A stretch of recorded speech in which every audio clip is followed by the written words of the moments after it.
All right, guys, I want to share with you another watch that my buddy Neil sent over. This is the San Martin. And if you look on the dial there, they have an interesting new logo. I don't remember the logo looking like that, but you can see it's a beautiful anthracite dial. And what we're looking at here is they call it model number SN007, otherwise known as like a San Martin MAS. It's, like a 62 MAS style watch, if that makes sense. So you can see Neil wore this one a ton. As we do some close-ups on it, you're going to see scratches all over the place. So he has worn it plenty, and on the time grapher is still runs at a -1 per second per day dial up.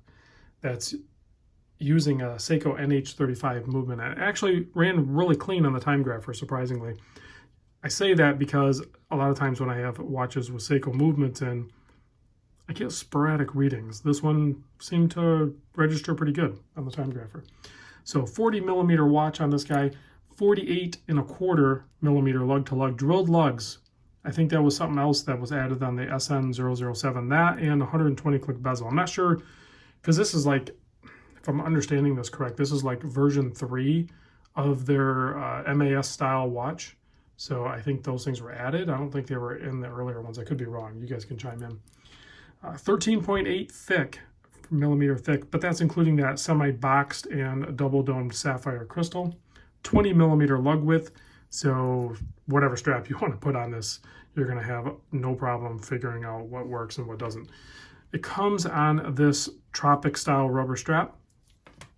Neil paired it up with this aftermarket. I'm not sure what brand it is. Again, if you guys know, chime in. It might be Watch Gecko or a Strapco or something. I'm not 100% sure what it is. It's not labeled, but it has 3 micro adjust stamped clasp, milled center section, and a nice effect to the bracelet. Nice drape on that, polished center bits here and brushed on the outside. Split pin design, super easy to size, no complaints there. Screw down crown. The crown on this is a 7 millimeter crown, plenty of traction there to run that guy, and 200 meter water resist. So let's check the bezel action. Nice clean 120 click. It looks to be a ceramic bezel insert, not loomed other than the pip, which is fine. It's a vintage inspired watch.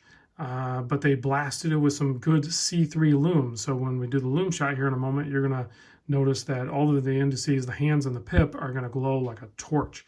So date window at 3 o'clock, and that is framed with a polished frame around it. So, and then as is the handset polished and chamfered, and then the indices are also polished up around the edges. As you can see, like I mentioned, the scratches and my finger smearing and everything is all on this watch because this watch was worn, as you guys should wear your watches. There's a lot of times, and I've heard other video channels mention this, that watches come in and sometimes they still have the plastic on them. And you guys know one of my pet peeves is the plastic being on the back.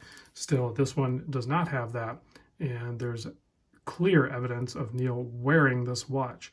So it is refreshing to see that occasionally. I'm not saying, a beat up, worn out watch is what I'm, looking to see, but it is nice to see a watch that is actually worn. And you can see this on my 7.25 inch wrist here. Wears great. I'm digging it. I am in a period of my collection right now where I like the 42 by 50 millimeter watches, but I feel like I could easily slip back into these 40 by 48 range watches because this feels like magic on wrist. So, and that's, basically it's kind of like a Seiko design essentially. So Seikos do typically wear good on wrist, and this one should as well because it's essentially the same dimensions and same case shape and same overall layout here. So it's going to wear the same. So let's kill the lights, check the lume.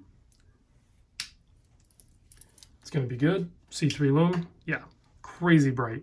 Now on their website, they put down C3 lume, but I don't know if it's just a straight up C3 lume or if it's a C3X one or something, but it is plenty bright.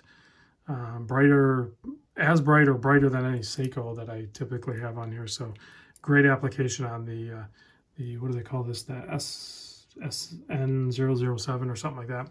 Good application of lume on this overall well-constructed watch. Let me know what you guys think. I'll see you on the next vid.